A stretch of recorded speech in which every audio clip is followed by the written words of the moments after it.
This episode contains real, narrated experiences. Listener discretion is advised.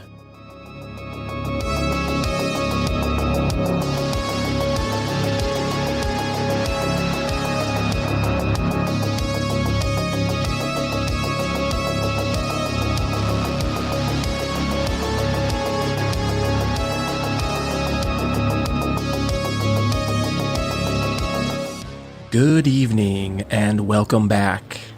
I'm your host, Chad. This week, I'm bringing you 4 true, horrifying, pulse-pounding tales that will chill you to the bone. It's that time again to face your fears.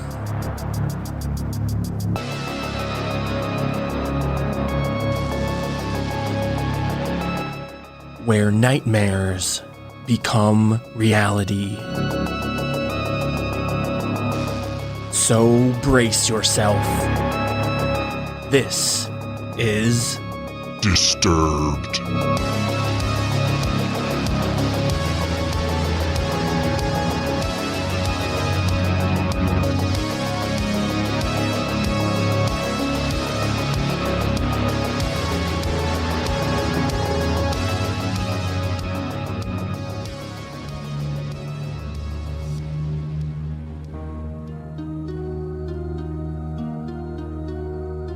We find ourselves another week closer to the scariest holiday of the year.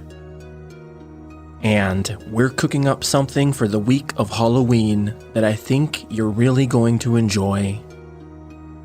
Tonight, our first experience comes courtesy of Reddit user Pumpkin Spice Whatever. And I'm proud to introduce our newest narrator, Emery Mika.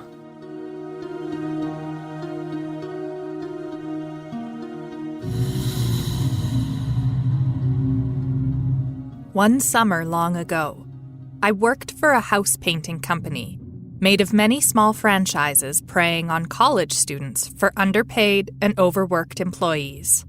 Said indentured servants, workforce, generally returned to school in late August, and the franchise would close until next summer. I was a lackey who hired everyone, formed crews, met with customers, transported materials, etc. AKA my boss's job, but he preferred, not doing it. Late in the summer, my boss decided to continue into the fall months so he could make more money while depriving me even further of the will to live. So I had to hire people who were in the painting business, but for whatever reason couldn't find a job with a reputable company and so had no option but to work with us. Yay. Enter Jim. Jim was a veteran, about 45 years old, which was far above my usual 18 to 22 hiring demographic, but had impressed me over the phone. As I was essentially painting entire houses myself, or with a skeleton crew until I could scrounge up more workers, I didn't interview him in person, just told him to show up ready to go and meet me and a crew at a new job site 9 a.m. Monday. Life happens as it does, and I had a family emergency that prohibited me from being there on Monday. Some of my summer workers who didn't go off to school would be there, so I texted them explaining to help Jim get used to the way we worked and make sure to keep it basic. If he was having trouble, and he'd start over with me there the next day. 9:45 a.m. My phone is blown up with texts and calls. I'm at a wake, but I slip outside to hiss into the phone. I'm staring at a dead family member, and you know this. Now what? Jim? Jim isn't okay. What do you mean? He's fucking insane. He's ruining this person's roof, and he won't listen to us. He keeps screaming at us to shut the fuck up. Well, I thought Jim had a point with the last part, since my crew spent more time talking than painting. But I digress. In their infinite wisdom, my crew stuck this new dude up on the roof to paint a teeny space, which would take about 5 minutes with a brush. Homeboy pulls out a 9-inch roller and goes to town, swooping the thing up and down like a skateboard on a half-pipe, so the entire black roof area below him is covered in beige paint. I tell him to get down and send him home. I'll deal with it after the wake. I tell my boss what's going on. He brushes it off, saying that Jim called him to apologize and tell him he could bring his cousin, Oscar, a guy who's apparently worked as a painter in a union, to the next job. Boss doesn't consult me, says it's fine, and I have to deal. Great. New job site, new day. I still hate my life.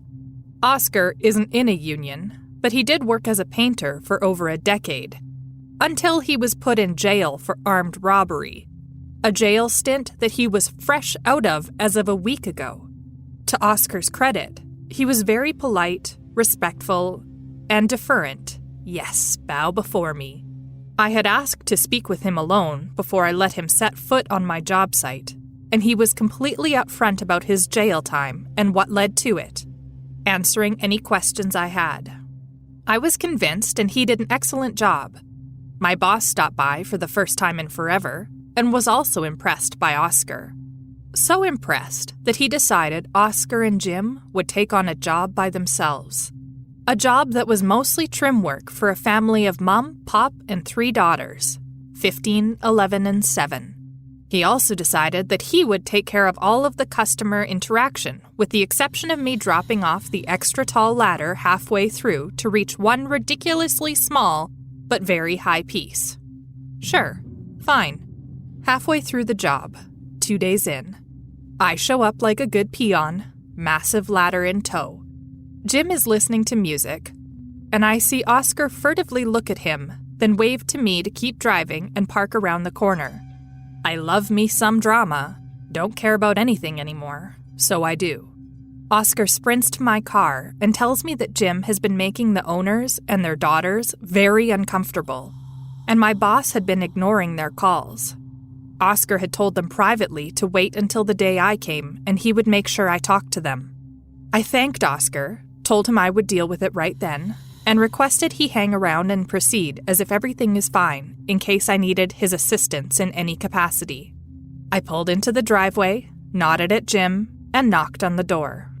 I was pulled in almost immediately by a frantic and hot mother, so I was treated to a deluge of information I could mostly understand, but the rest made me think Red from Orange is the New Black found out I didn't like her food. Apparently, Jim had been very opportunistic about his ladder positions as he worked on the second floor of the house, and they were conveniently always able to see directly into the girls' bedrooms, which he took pictures of on his phone. He also made multiple comments to the girls as they came home from school that were a sizable step over the line of pedophilia, but a freaking football field past the line of how you speak to a customer or their kids, period. Massively inappropriate, sexual innuendos, the works. I managed to keep myself from melting into the floor and promised them that this will be dealt with immediately. With that, I walk out to confront Jim. I ask if I can use his phone because mine is dead, and after he hands it over, I find almost 100 pictures of the various bedrooms from every angle possible, zoomed in, etc. He sees me open the pictures from his position on the ladder and starts flying down and screaming at me. He launches at me and Oscar puts himself between us, yelling at Jim to calm down. Jim panics and flees for his car, leaving his phone with me. Police were called and I hand the phone over, was interviewed. Poor Oscar almost had a panic attack, but they said they would work with the family and take it from there. Great. I finished the job with Oscar, we get tipped, and the family thanked us for our role in helping them, as they really didn't know how to handle what Jim was doing. Time passes, and I'm home watching TV in the living room. It's about 9 p.m. Light floods the room as a car pulls up in my neighbor's driveway with its brights on. I don't care. I continue watching TV. A few minutes pass, and I hear yelling from my neighbor's house. I look out the window, and it's Jim's car in their driveway. Because my boss had given him my home address as where to pick up the checks at the end of each week, He got confrontational, yelling at the neighbors, "Where was I?" When really, all he had to do was turn around to see my idiotic, slack-jawed face staring out the window about 6 feet away. Then he pulled out a handgun and started motioning at the wife. Before I can even register this is actually happening, or grab my own gun, which I would have heroically used to shoot myself in the foot or something, my living room is filled with red and blue lights as multiple police cars pull up and consequently arrest Jim. Jim had 4 guns in the passenger seat of his car, one of which was an AR-15 and another shotgun. He apparently had only taken one out to wave over his head, leaving the other 3 in the car because he wasn't 100% sure which house was mine. My neighbors are elderly, nosy, snarky, and call the cops on any and everything of little to no consequence. They called as soon as his beater car pulled up in their driveway, and their knee-jerk 911 reaction likely saved my life. Let's not meet again, Jim. Also, you suck at painting.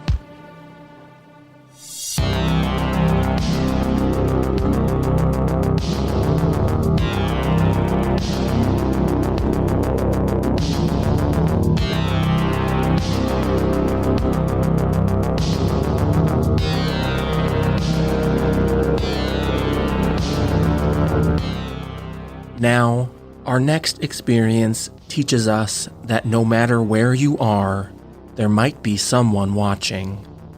This experience comes to us from Reddit user bmoss28, with narration by our own Caroline Sweet.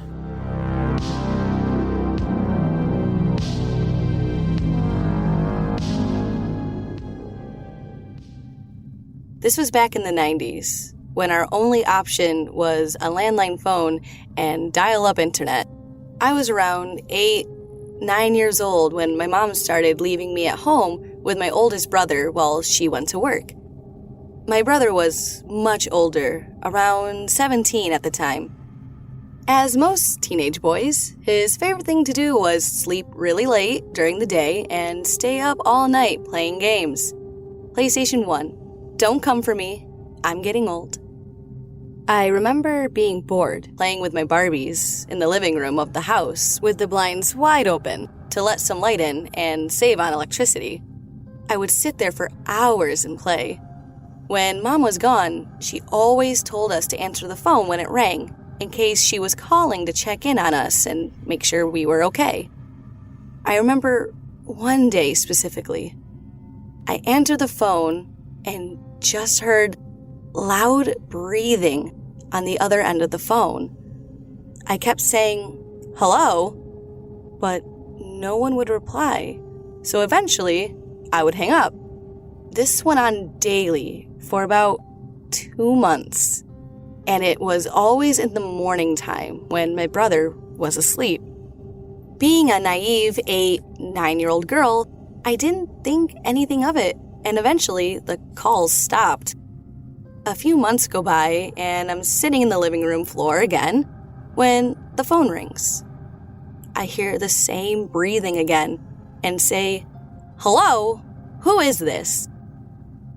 To my surprise, a man replies and says, "Hello, kitten. Do you remember me?" I remember being surprised that he called me kitten, but replying that he had the wrong number. This is where it gets creepy. He then replies, "No, kitten, I have the right number. You're wearing a kitty shirt right now." I remember looking down and immediately panicking and hanging up the phone when I see a tabby kitten on my shirt. The phone then rings again and I refuse to answer it. I run to wake my brother and he sleepily follows me to the living room. The phone rings again and he answers it, but no one is there. He then unplugs the phone and tells me that it's just my imagination and to leave him alone so he can sleep.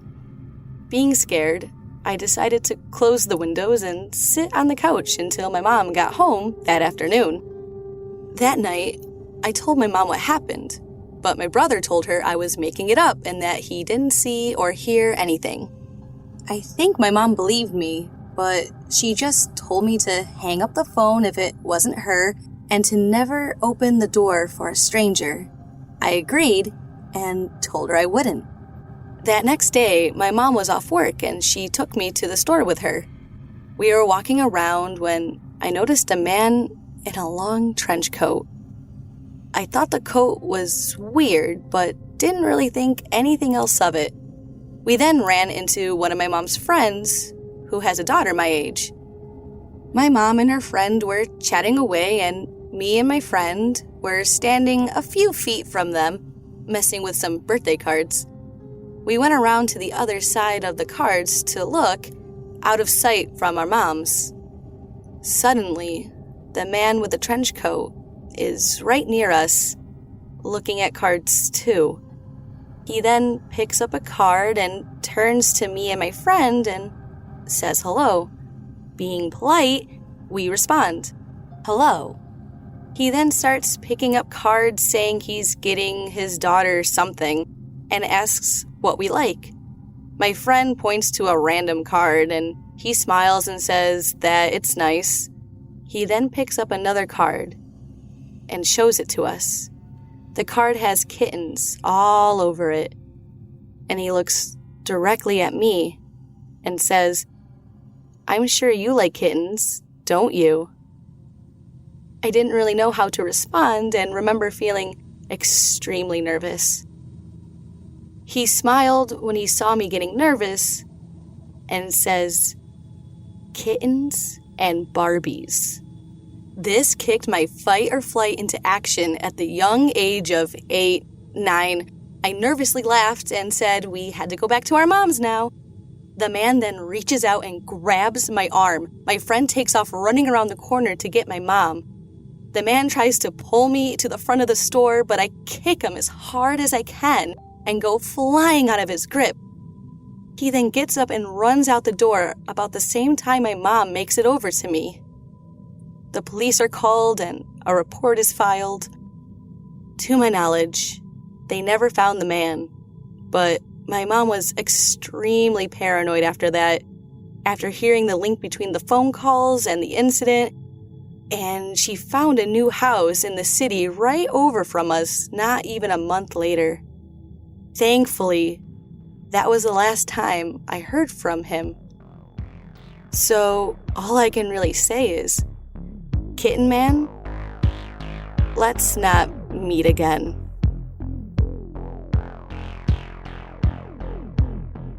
If you enjoy what you're hearing, consider supporting us through our Patreon fan club.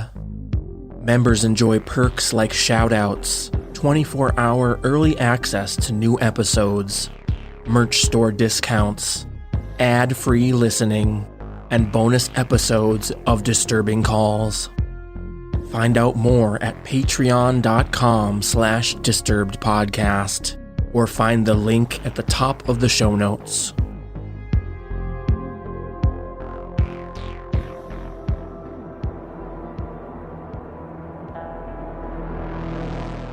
We often get that feeling in strange situations that something just isn't quite right. That's a feeling that can possibly save your life. Coming in with our next experience, we hear from Reddit user Drunk Browns Fan, and I'm proud to introduce our newest narrator, Tom Aglio.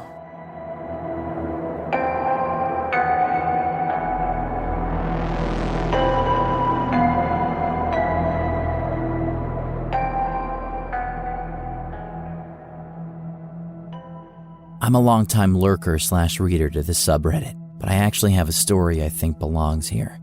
This is a 100% true story, and it may be a little long, so I'm sorry about that. So about 4 years ago, I had an unbelievably creepy encounter in the parking lot of a 24-hour Walmart.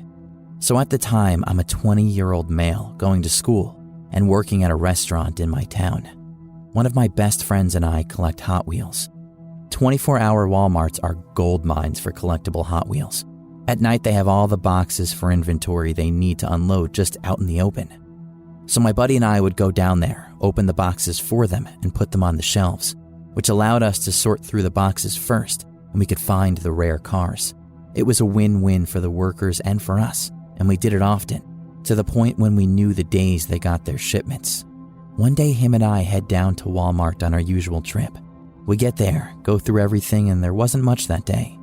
I had 2 cars and he had 3. We go and check out and leave. Now, one thing about Hot Wheels is they're in these plastic boxes glued to a cardboard back card. Basically what this means is we never put the cars in bags when we left, because sometimes they would get bent and that severely affects their value. So here's me and my buddy walking out of Walmart at 1 a.m. with just a couple Hot Wheels in our hands. As we walk to my car, a run-down mid-2000s Honda Accord, this guy walks straight up to us from literally out of nowhere. I put that in caps because I cannot stress this dude literally appeared out of thin air. We're like the only car in the parking lot. The guy looked normal but gave off a super creepy vibe. I've known my friend for years, and we both looked at each other with those something isn't right here look in our eyes. The guy basically explains his minivan's battery died and he really needs to jump because he has to get home. Gives us this whole story, I have to get my daughter to school tomorrow, blah, blah, blah. The weird part about it is his minivan was all the way in the back of the parking lot in a pitch black area with the side door wide open. I immediately say, hey, sorry man, but I don't have jumper cables, so I can't help. He then explains to us that it isn't an issue. He's got cables. My buddy gets agitated at this point and kind of snaps at the guy, telling him, look man, we're tired. We just got off work. Leave us alone. Sorry, but we can't help. The guy gets irate and screams at us, you guys have to help me. Stop being inconsiderate, calling us all these names. It was honestly crazy. So in my wisdom, I say, hey man, no problem, our bad. I'll give you a jump. I'll drive over to you. I hop in my car and I just start driving away. Not like speeding out of the parking lot, just driving normal. That's when I look out the rear view mirror and I see this man full-blown sprinting to his van. I kind of paused for a second to see what he would do, and he closes his side door, hops in the driver's seat, and turns on the car and starts driving. So now I'm like, all right, goodbye, I'm out of here. And I fly out of this parking lot to get onto a main road. The minivan speeds out of the parking lot and looked like it was trying to follow us. But if I'm being honest, I wasn't going anywhere close to the speed limit. I mean, I was flying down the road. I pulled up to a red light and I could see him in the distance, and he just did a U-turn and drove the other way. I called 911. They basically told me, hey, sounds crazy, but there's nothing we can do. Just be safe next time, don't talk to strangers, etc. Fast forward 2 weeks and there was a double homicide in the same Walmart parking lot committed by a guy driving a white minivan at about the same exact time we were there. I know for a fact the dude wasn't casing us for a robbery. We were 2 young kids with Hot Wheels in our hands, not exactly prime targets for a robbery. I'm positive that it was that same guy, and I'm pretty sure we were his first targets. We just got away. They never caught the guy, and I don't really go to that Walmart anymore, unless I really need something and it's the only open place. It's also the same reason I carry a firearm on me at all times now. I know that was long, but it's definitely the creepiest encounter I've ever had, and I think frequently about how it could have played out differently for me. You need to be vigilant of your surroundings, and you need to have some sort of protection on you. Ladies, keys in between your fingers is a common tactic, but think about it. Is that really going to stop somebody if they're determined enough? I'm not advocating for everyone carrying firearms, but you definitely need some sort of powerful protection for yourself. This didn't happen in some bad area of town. And without giving too much away, if you were to picture a place where a robbery, kidnapping, murder would happen in a parking lot, this would be the last place on your mind. Just understand that these people are real. They exist and they live among us. It is our own personal responsibility to stay vigilant and protect ourselves. Stay safe, everyone, and please keep your eyes open for something out of the ordinary.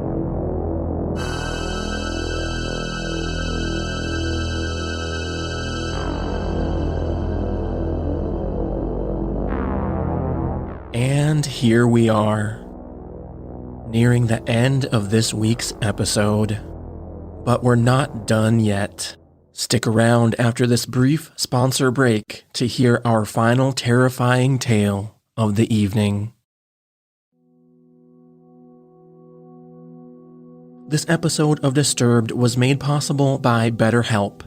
We discuss some seriously disturbing things on this podcast. That's why we've partnered with BetterHelp. Are you feeling stressed, anxious, overwhelmed? BetterHelp Online Counseling can help. They assess your needs and match you with a licensed therapist. Connect in a safe, private, online environment. It's convenient, affordable, and you'll be matched with a counselor within 24 hours. You'll have access to video sessions, phone calls, live chat, and messaging. Every counselor on BetterHelp is licensed by the respective state and has over 3,000 hours of experience. BetterHelp counselors address depression, relationship issues, family conflict, and more. Right now, they're offering Disturbed listeners a special discount. Visit betterhelp.com/disturbed and use code DISTURBED at checkout to receive 10% off your first month. That's betterhelp.com/disturbed and join over 1 million people taking charge of their mental health. This episode was also made possible by State Bags. State Bags makes beautiful, well-made, inclusively cool products while using the power of business to give back to shift the narrative around social injustice. For every State Bag purchased, State hand-delivers a backpack packed with essential tools for success to an American child in need, but their commitment goes beyond simply a material donation. State Bags has your back, and part of that commitment is making a difference in local kids' lives. To get you ready for your commute or wherever you're traveling next, State is offering our listeners 15% off their next purchase at statebags.com using code POD. That's 15% off your next purchase using code POD, P-O-D, at statebags.com. State Bags, they have your back. And finally, this episode was made possible by Hunt a Killer, Blair Witch Edition. Experience the supernatural forces of the Blair Witch like never before in this narrative-driven psychological thriller. Every month, you'll receive a new box of clues, documents, and ciphers that get you closer to the truth. Uncover the history of Burkittsville in this Blair Witch tabletop role-playing game. Work together with your friends or go it alone to overcome the malevolent forces in this terrifying experience from the makers of Hunt a Killer. Right now, as a Disturbed listener, you can receive 20% off your first box by visiting huntakiller.com/BlairWitch and use code DISTURBED at checkout. Again, that's huntakiller.com/BlairWitch and use code DISTURBED for 20% off your first box. And come find out why over 10,000 members can't get enough of the challenge and the thrill.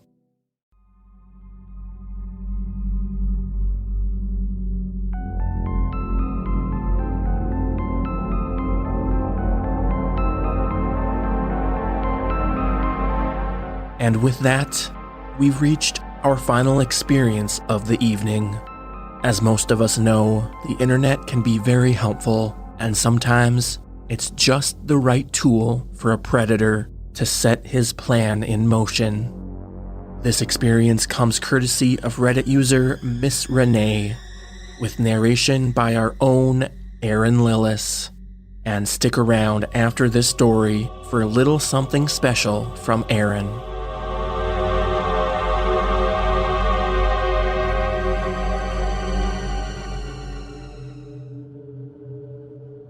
This is something that was super traumatic for me, but it was never discussed again in my household.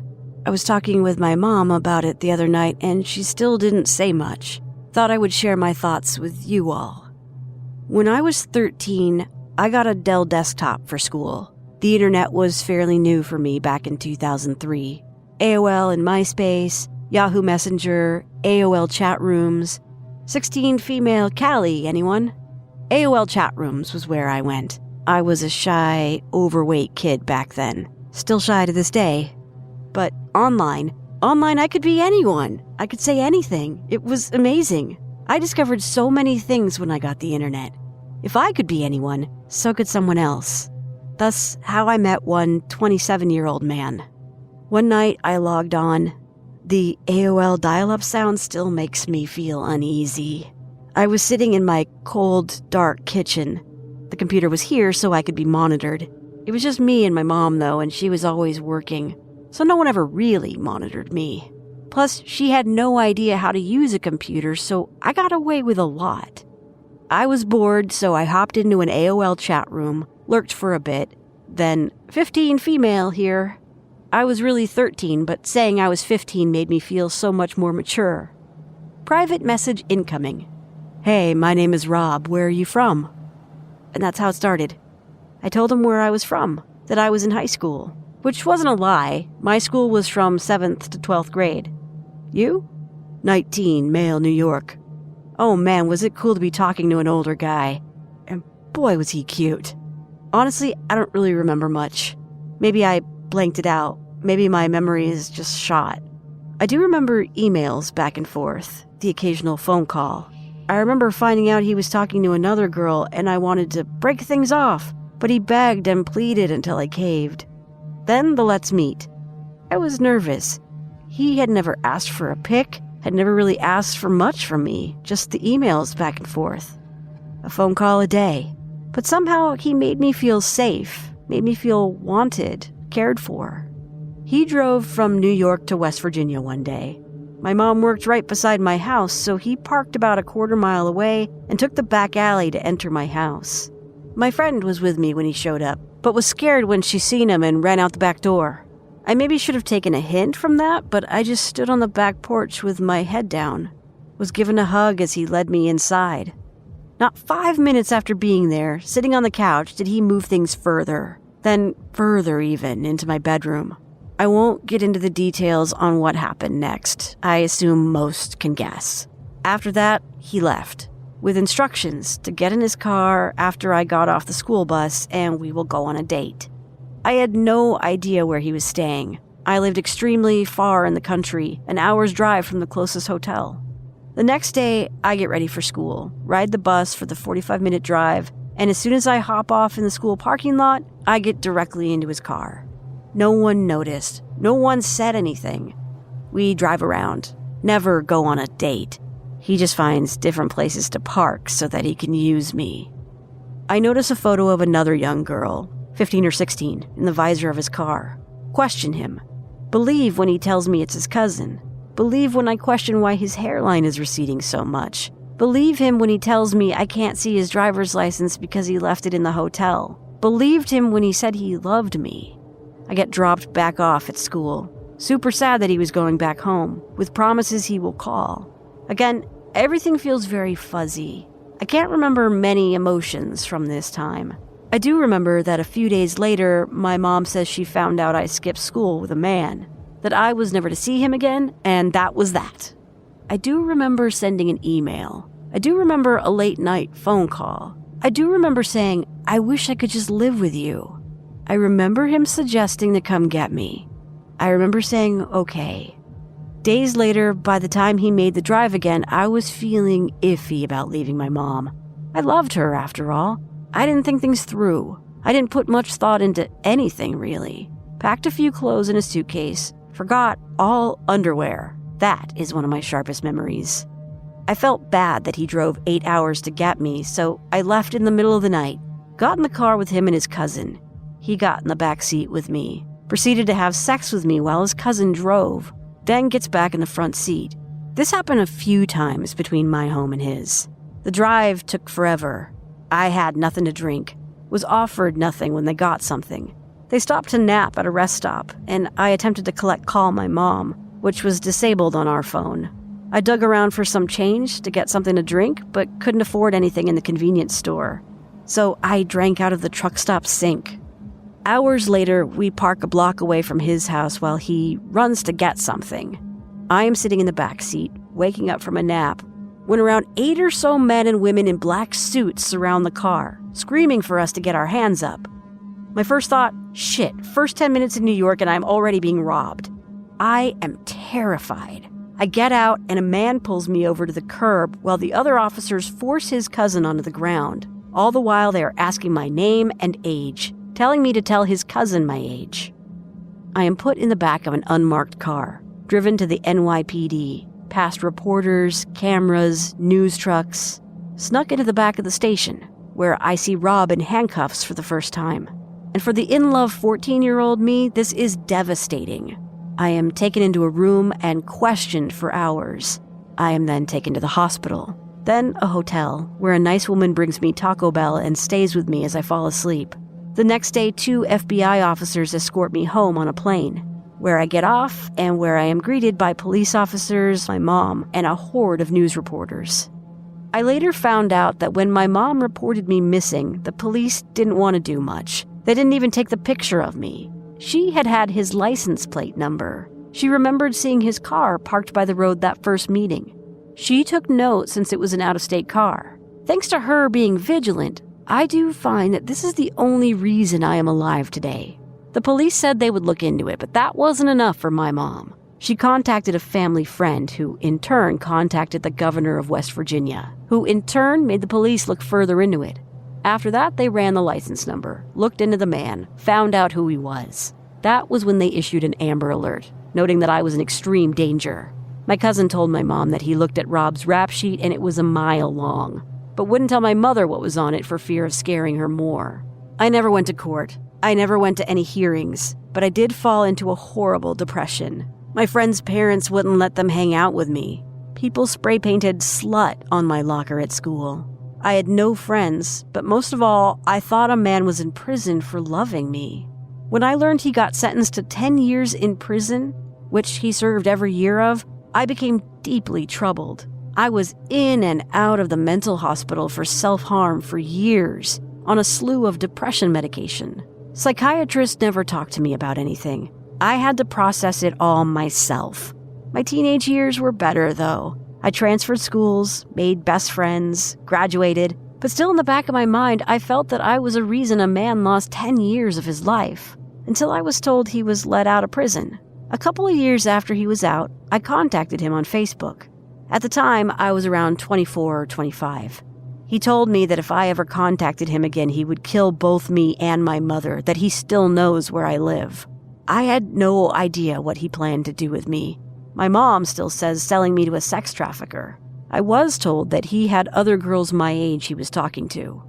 Some good things happened because of my kidnapping. Schools all over my state started internet safety education classes. Kids were taught safety. Parents were taught how to keep kids safe. No other girls were taken by this man. So to the man who ruined so many years of my life, I am 29 now, I am happy, healthy, and I have zero remorse that you are now listed as a level 3 sex offender and that you were in prison for so many years. To all the women and men who have commented that they experienced something similar, experienced being naive, been taken advantage of, thought that the internet was safe back then, my heart goes out to each and every one of you. But I am also proud of you, proud that you overcame it, that you are still here today. A lot of people don't understand how intoxicating it can be to have someone older and experienced interested in you. How that feeling of falling prey to someone lingers with you always. If you have kids, check what they are doing online. You may trust them, but don't trust the creeps that linger. They are out there. While your kid might be smart and you know they would never do anything crazy, it never ever hurts to check.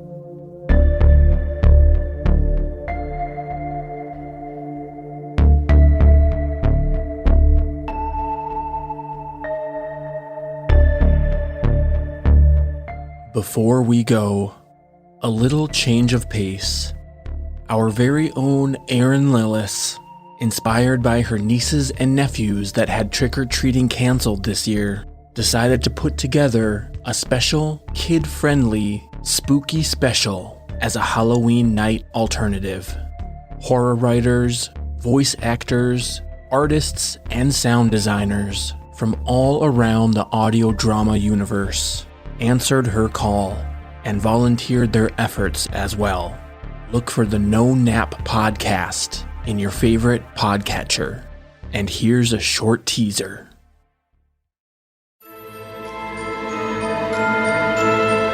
Coming this Halloween 2020. My mother always told me to stay out of Maple Woods. I have a new batch of my world-famous cookies almost ready. A long time ago, before even your grandparents were My born. family will come back for me. I must be brave and wait. A cheery, dreary, gross and ghastly Halloween special just for kids. But I got scared by the monster and now I can't get home. I've got a bad feeling about The this. smell of wood and wet earth met his nostrils from the freshly churned mulch. The shadows have come to keep you company. But maybe we can stop by on Halloween night? The No Nap Podcast.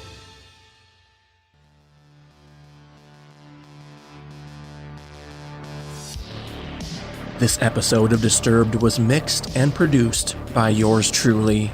And that electrifying, spine-tingling score you heard is courtesy of White Bat Audio, Co.ag, and Kevin Hartnell.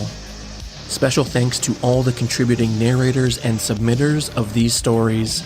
You'll find all the relevant links in the show notes. Thanks for listening. We'll be back next week with a brand new episode. And stay safe out there, y'all.